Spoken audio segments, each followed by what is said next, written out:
Russian dictator Vladimir Putin has 3 to 4 months to use his last chance to occupy Ukrainian territories as much as possible. In the meantime, 2 groups of influence have formed in his entourage which are trying to advance their interests related to the war in Ukraine. Military analyst and director of the new Geopolitics Research Network platform, Mikhail Samus, spoke about this in an interview with Telegraf. He explained what options for the development of events are being offered to Putin. There is a group of FSB businesses headed by Kirill Dmitriev, head of the Russian Direct Investment Fund, which, through Vitkoff and Jared Kushner, is proposing to the US the idea of a ceasefire, freezing the war and starting a big business between the US and Russia. They are promising big profits to American businesses close to Trump, says the military expert.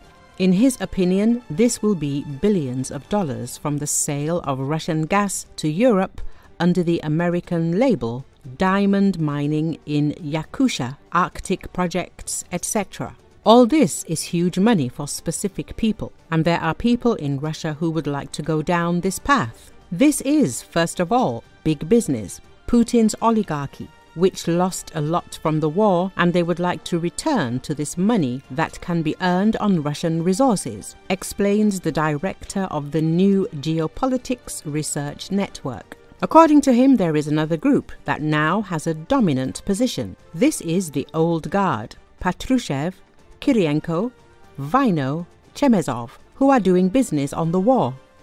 They have trillion-dollar budgets for war, and they are spending them. Why does Sergei Chemezov, CEO of the Rostec Corporation, need a ceasefire now if his military contracts are already written down for a year in advance? If there is a freeze on the war, the military budget will be reduced, the analyst notes. He recalled experts' predictions that when the war in Ukraine freezes, the Russians will continue to build up their potential and then prepare for war with Europe.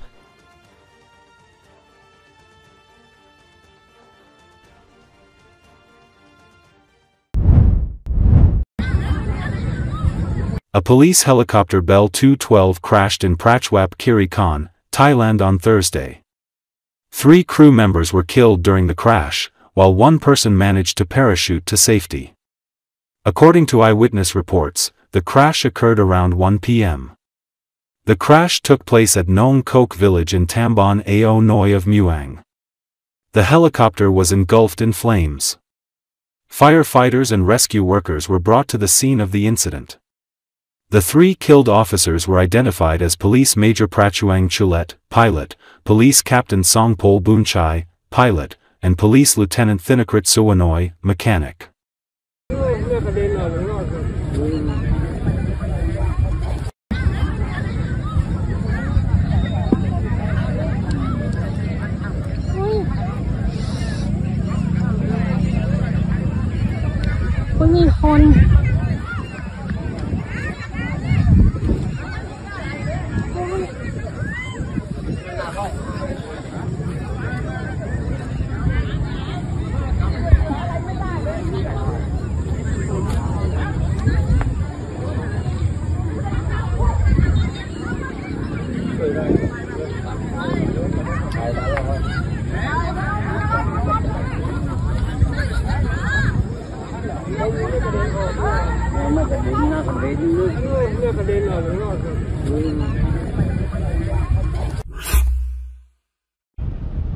A stabbing attack at the busy central train station in the German city of Hamburg left multiple people injured, some of them in life-threatening condition, authorities said. According to Associated Press, a woman was arrested as the suspect. The attacker targeted people on the platform between tracks 13 and 14 in the station, according to police. The station in downtown Hamburg, Germany's second biggest city, is a major hub for local, regional, and long-distance trains.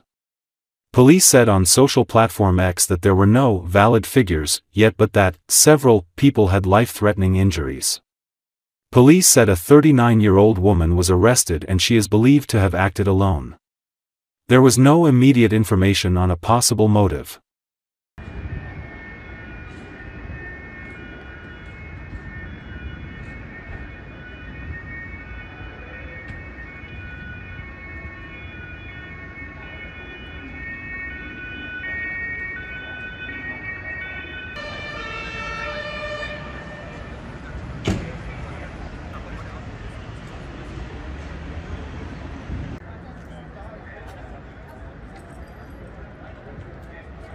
viel rum. Ja.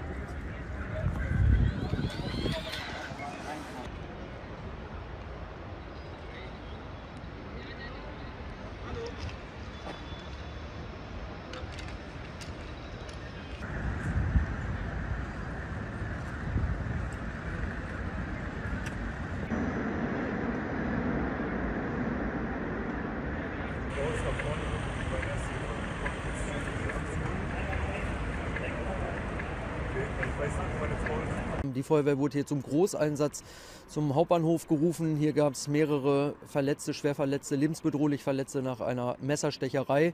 Und hier hat die Feuerwehr Hamburg zurzeit einen rettungsdienstlichen Großeinsatz am Laufen und führt hier die Sichtung von Personen durch. Einige Personen sind auch schon durch den Rettungsdienst in umliegende Krankenhäuser befördert worden. Ja.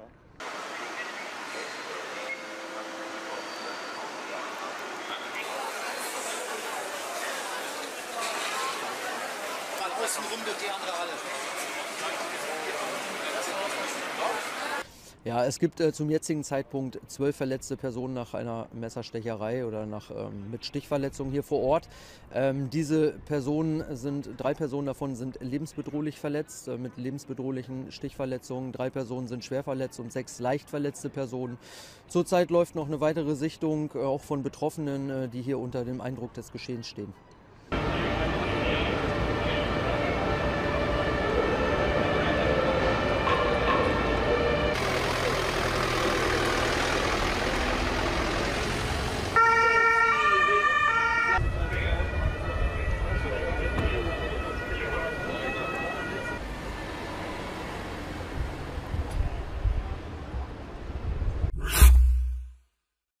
Russia's defense ministry said that air defenses downed 112 Ukrainian drones over several regions early Friday, including 24 over the Moscow region.